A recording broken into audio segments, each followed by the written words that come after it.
सोलापूरच्या बोरामणी गावातील संरक्षित वन प्रदेशामध्ये दगडी चक्रव्यूह सापडलाय।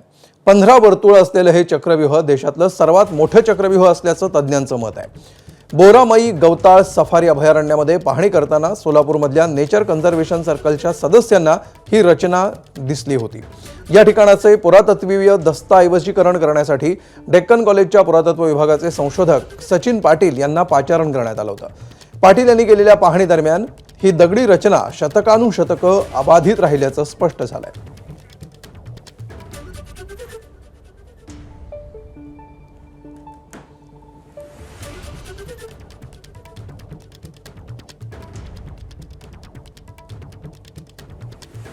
तर सोलापूर जिल्ह्यातली ही रचना आहे। याच्या एरियल व्हिज्युअल्सवरून आपल्याला कल्पना येऊ शकेल किती मोठं हे दगडी चक्रव्यूह आहे।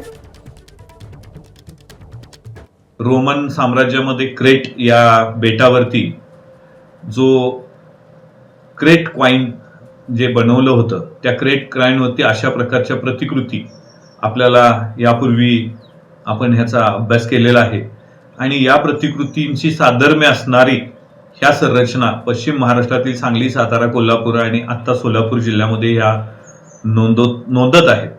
खरं म्हणजे इंडो रोमन व्यापार हा इसवी सनाच्या पहिल्या दुसऱ्या शतकात मोठा महत्त्वपूर्ण व्यापार आपल्या प्रदेशात चालत होता आणि त्याचीच पाऊलखुण म्हणून आपण या संरचनेकडे पाहू शकतो।